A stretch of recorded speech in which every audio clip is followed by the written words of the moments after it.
Hi, this is Praios, and I used to be a professional gambler. And today we look again into a video of Phil Galfond. It's called Phil versus Solvers. I guess this means that he is trying to beat the solver, or I don't know exactly, to be honest. Let's find out what it's all about, but I hope it's great. And I have a lot of solver content, and I'm also okay-ish going after the solver. I mean, okay-ish, but I often find solutions that are close to the one of the solver. So let's see what's this all is all about. Hey everybody, Phil here. Today we're going to do another episode of Phil vs. Solver. I got a hand sent in here by Danny, and we are going to look at the way he played it. We're going to look at the spot that he found himself in on the river. We're going to talk about what the solver would do, what I would do, what Danny did, and how it turned out. And Danny also has a question for me that actually reveals a little bit of his thought process and where I think I can actually help him outside of just how the individual hand is played. And hopefully some of you find that helpful as well. Let's get into the action. So the way the hand plays out, Danny. So we are reviewing a hand with a solver, I guess, and we also do our own thought process. Sounds great. Is in the small blind. Button opens to $5 at 1-2, so that's 2.5x. Danny 3-bets to $21, so that is 10.5x. And the button calls. Danny has king 10 of spades. Flop is king 9-7, 2 clubs, 1 heart. Danny checks. Button bets half pot, basically half pot. Shouldn't he be continuation betting? I mean, I would certainly c-bet this flop the majority of the time. Once you take out rake, Danny check calls. Turn ace. Did I misread the pre-flop action? No, he's a 3-better. So that is 10.5x. And the button calls. Danny has king 10 of spades. Flop is king 9-7, 2 clubs, 1 heart. Danny checks. Button bets half pot, basically half pot. I think once you check, you want to check call. Probably not check raise. So you take out rake. Danny check calls. Turn ace of spades. Danny checks. Button. This card should be way better for orange as a 3-better. I mean, we have a lot of aces in there. I expect this to go check quite a bunch. Checks. River 5 of clubs, bringing a flush. Danny.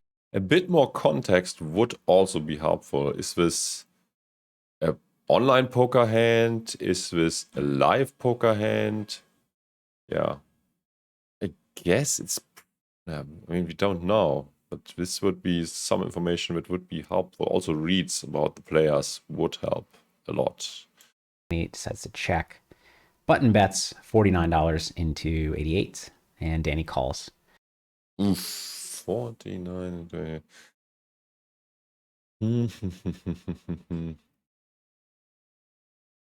Yeah, I mean,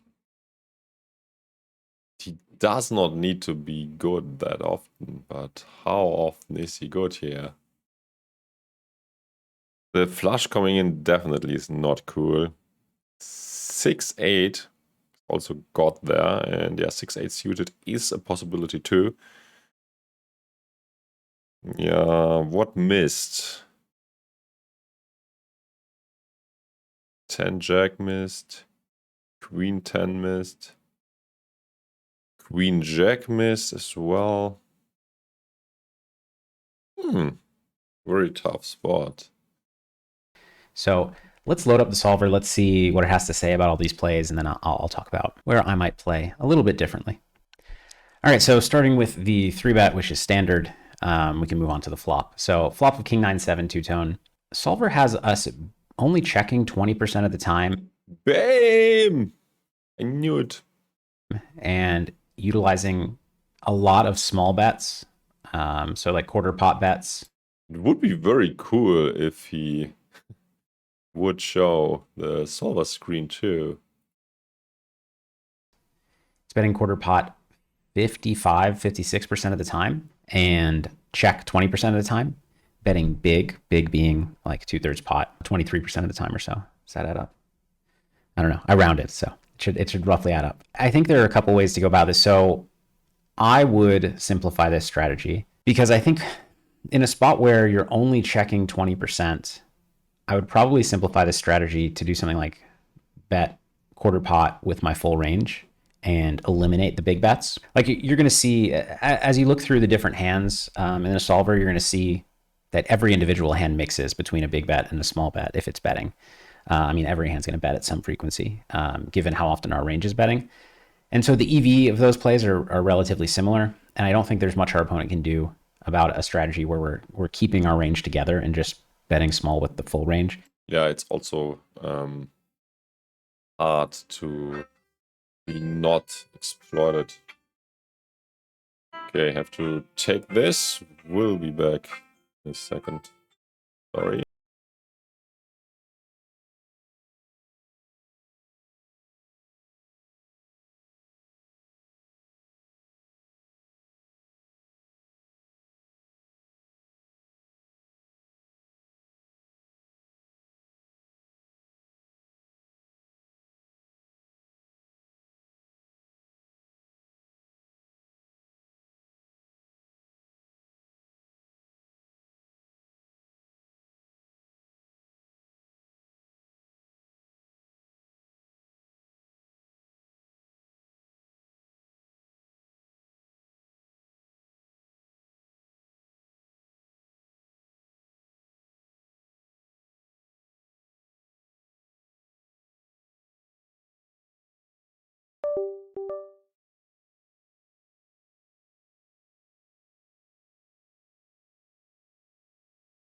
Okay, we're back. Sorry for that.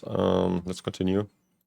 I would simplify this to just go, let's call it third pot, quarter pot or third pot with my full range on this flop. However, yeah, I think it's very hard to stay balanced as a human when you have like many different bet sizes because, yeah, I mean, it's hard to remember these frequencies in all spots, and making strategies easier makes a lot of sense, especially if this does not mean giving up much EV. So yeah, always check this as well before making these choices. However, if you want to take the opposite strategy, another way to simplify this is to not small bet at all and just bet big. So you're going with like betting 2/3, 3/4 pot, something like, we'll call it 40% of the time, and then checking 60. And if that's the case, I really like King 10 suited with no backdoors, no backdoor flush draw as a checking hand. This is not a good enough hand to bet big. Like you can, but this is the kind of hand that really forces out a lot of dominated hands when you bet big, and it works really well in a checking range. So depending on Danny's overall strategy here, I would either like to small bet everything or do a lot of big betting. And if we're doing a lot of big betting, I like this check. And actually King 10 specifically in the solver strategy, for what it's worth, is essentially never big betting. It gets in there like a tiny fraction of the time, but King 10 is basically always small betting. The primary big betting hands are like King, Queen, and Ace, Ace. And you'll generally find, looking at a solver and no limit, like a lot of the big bets in these lower SPR spots are going to come from really strong one pair hands. Show us the solver, man. Yeah, I mean, I looked into a lot of no limit sims in videos, which I was just watching for fun and yeah, keep my brain functional and working. But yeah, unfortunately don't have a no limit Holdem solver myself. Yeah, primarily a PLO guy. But yeah, I used to play a lot of no limit Holdem back in the day, and I think I'm still decent at it, but can't compete with the good, strong, solver approved guys playing nowadays. It's kind of just how it works. A lot of people intuitively think like, I want to use my biggest hands for my biggest bets. But when you have King, King, when you have 9-9, you really don't want to force out hands that are drawing completely dead. You want to let them hit a pair or let them hit two pair, things like that. Yeah, consideration is always also, when you already put in a lot of money, it's a 3-bet pot already. You don't need to bet that big on each street in order to get the money in the end. So yeah, that's also always a thing. You have to plan ahead and see, okay, if I use this, that, and which, if I use sizing 1, sizing 2, sizing 3, how hard is it for me to get all in by the river, and then plan ahead and don't just think about the action that is to be done now, but also what is my plan for the turn, what is my plan for the river, what happens if I get check raise. So always at best have the whole game tree in mind already when making a decision, or at least consider one step further. So what do I do on the turn, or what happens if my opponent does X, Y, Z? That. So once we check and the button bets half pot, which is actually a sizing it's using, reasonably often we have a very clear call with king 10. There's really no other play. We can actually see the solver mix in 4% raises, but we can ignore that. So all in all, good check call on the flop by Danny, and it kind of just depends, what he wants to do with his range in this spot. Turn ace, if you're curious whether or not the small blind is going to have any leads, the small blind is not going to have any leads. It's just continuing to check full range here. And actually against half pot, it's important to keep in mind that we were going to have to fold like a lot of ace, queen, ace, jack type hands. So the ace doesn't hit us as hard as you might think, I guess. Okay, that's good to know. Yeah, but yeah, okay. I guess we probably continue with ace, queen if it has a club as well, but fold otherwise. Yeah, ace, jack probably the same. We still could have ace, king, although it's probably uncommon to not bet it. But we could if we are very tricky trappy. But about king, queen, king, jack, stuff like that. Yeah, okay. I think we disregard what I said. Just mumble jumble. In position is actually doing a lot of small betting. At least the second part. Which is a little bit interesting, including like king, queen. So leveraging that top pair, good kicker advantage. And obviously it has some top pair as well, or sorry, flop top pair. It also has some turn top pair with ace X, and it has some two pair and sets from the flop, of course. But in this case, it went check, check. And there was just 5. Yeah, I think betting king, queen, sort of like a free showdown move and stuff, makes a lot of sense. I mean, you don't want to allow the guy to draw for free. And you can check back river, as this is a bit scary for king, queen, and you will probably not often get 3 streets of value. Clubs. There's not too much to talk about with king 10 on this river. It's just a very clear check. On this run out, the board's gotten very dicey. We're behind our opponent's flop value range. Some of our opponent's flop bluffs have turned an ace, and then some of our opponent's flop bluffs have rivered a flush or straight maybe, or two pair for that matter. For the most part, our opponent is repping a lot of king X to play this way, but still like king 10 is too thin.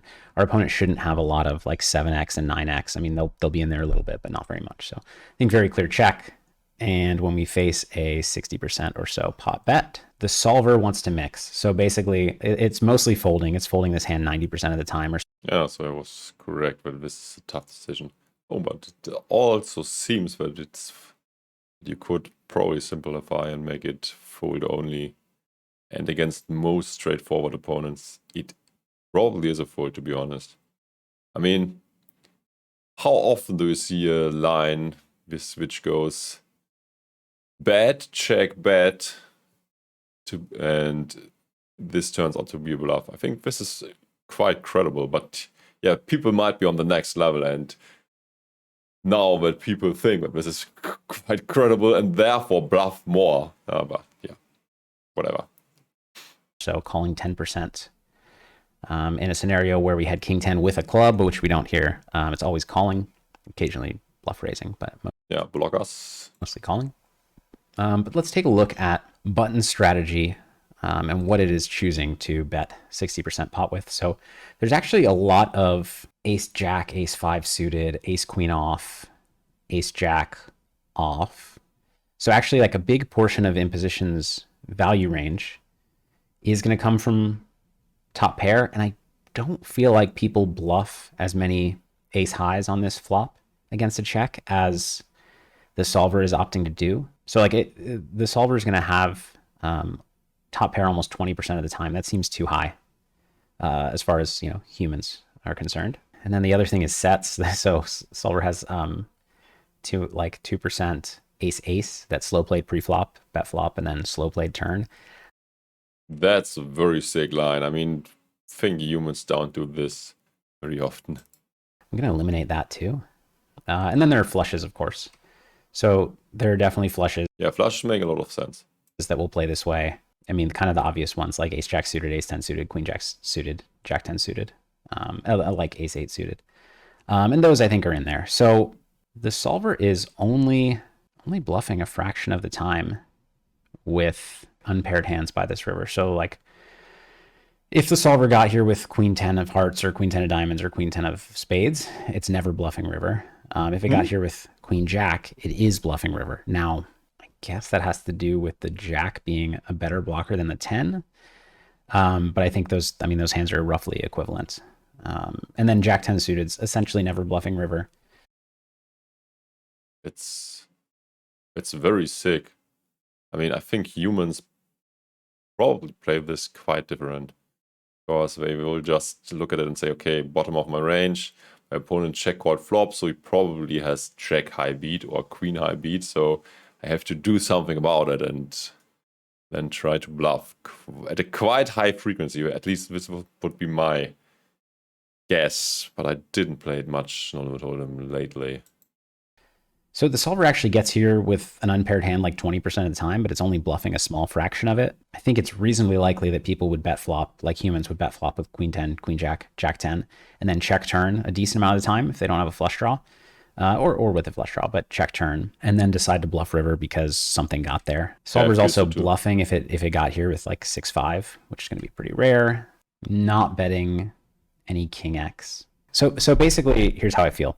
I think this is probably a good call, because I think that our human opponent is not going to have as many. Yeah, against solver, it seems to be a terrible call, but against the human opponent, it's very hard to say.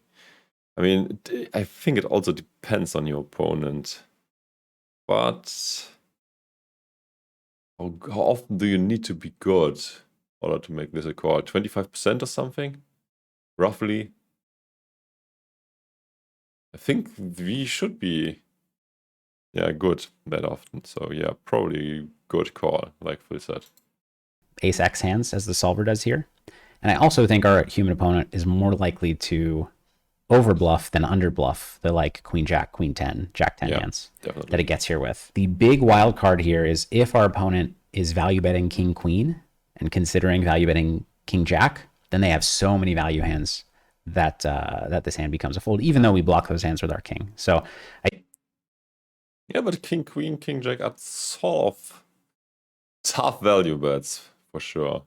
I think the two major factors to consider are how often our opponent's playing ace X this way and how often they're playing king queen or king jack this way. I'm gonna be willing to bet that they're not playing ace X this way as often as they should, and that they are correctly checking back a hand like king queen and king jack here, correctly according to theory. So I'm going to go with call. I'm going to go with I like Danny's river call. So disagree for the most part with the solver, which seems to usually happen. And let's go find out who was right. All right, so pulled up the hand. Drum roll, please. Danny's opponent had jack 8. This was a very bad drum roll, by the way, from me. Of hearts. So flop got shot, backdoor flush draw, air on the river, and Danny and I made a good hero call. That's 1 point me, 1 point Danny, 0 points solver. One thing to note is that actually the solver doesn't have. That's also very result orientated, because we have to look at the range and not about the happening in a particular hand. But yeah, I also agree with his reasoning and like the call. Jack 8 suited here, but Danny's opponent is not incorrect. I was using a sim with a larger 3-bet sizing than Danny was using. So Danny made a smaller raise which would allow his opponent to call more Jack 8 or to call Jack 8, which the solver wasn't. So actually Jack 8 wasn't a bluff that was in there, but it's in there in the human range and also in the solver range if I use the exact sizings here, which I did not. The fact that more of those hands are in there makes it more of a call, I believe. I mean, primarily, especially if we don't think our opponent's betting enough ace X on the flop. Because if more Jack 8 suited is calling, more 8-6 suited is calling, etc. There are more that, well, 8-6 actually makes a straight, but more 10-6 suited, maybe perhaps 10-8 suited. More of those bluffs are potentially in there. And there will also be some weaker ace-X hands in there. But if we stick with the assumption that our opponent's not going to bet a lot of those ace-X hands, then it actually just gives our opponent more bluffs and fewer value combos. So I like the call even more given the pre-flop 3-bet sizing. Actually, when I was looking up the results, I realized that Danny asked whether or not I like a block bet on the river or a check call. And block bet it on the river. I think check call is better. And I think it's harder to make the call once you block bet and get raised. Because, yeah, this type of bets might get humans to bluff too much. So, yeah, I think you played it perfectly. I guess the advice I would give, so we saw in the solver, basically don't have a block betting range here on this river because the way the hand is played out, essentially, I think you'd want to go for value with some like ace queen type hands if you have them, and those can go big because you're targeting like king X. But a block bet here with king 10 doesn't really make sense because you're kind of targeting like a 9x or 7x, which is not supposed to bet the flop very much. So I would. Yeah, great reasoning why he wants to not block bet. Yeah, block bets basically try to extract trying calls and a bit of value from the weaker part of your opponent's range, and these hands will have a hard time even calling, I think, against this small type-ish bets. Block bet. And then I also, just based on that wording, I would say be careful of getting to a river and saying, okay, well, I have second pair, it's pretty good. Should I block bet or should I check call? Because what you should do is decide if it's good enough to block bet. In this case, it's not. If it's not, then you should check. And don't just assume you're check calling because you have a king. Like the king doesn't matter that much. And so what you should do is what I did in this video, break down the way you think your opponent is going to play different hands. And if you think they're going to end up over bluffing, then call with your king and also call with your 9 or your 7. But if you think they're going to be under bluffing, then fold. Yeah, it's actually not making that much of a difference if you have a 9 or a 7, unless you have blockers with it as well that block the bluffing range of your opponent, because, yeah, you have a bluff catcher in any way, and it's not a great deal if you have a king, a 9 or a 7. You're trying to beat the bluff part of your opponent's range, and the value part has you beat anyways. Your 9, fold your 7, fold your king, even if it's king queen. Definitely don't get tied to absolute hand strength in a spot where your opponent's representing a better hand than yours. I think that's a dangerous trap that a lot of people fall into. A hand is not good enough to check call unless it's beating value bets. If it's not beating... Yeah, that's a typical mistake from people, that they just say, okay, I have second pair, I have to call always. So that's basically not good reasoning. Value bets, and it's not blocking a huge percentage of value bets, then it's just a bluff catcher. And it just comes down to how often your opponent's bluffing. It doesn't really matter what your cards are in that case. So hopefully that's helpful to Danny and to some of you. I'm glad that I won one against the solver, and I look forward to seeing you in the next one. Take care. Yeah, I enjoyed this video. It was fun. And yeah, I hope my commentary also added additional value. I would love if you would do this for PLO as well. Yeah. Signing out. Thanks for watching. Bye until next time. Oh, by the way, almost forgot. Don't forget about my second channel. You should definitely check this out as well if you're also interested in personal finance, investing, cryptocurrencies, and all this good stuff. Yeah. That was it for today. Do all the good social media and other things like liking, subscribing, and stuff. I'm out. Bye bye.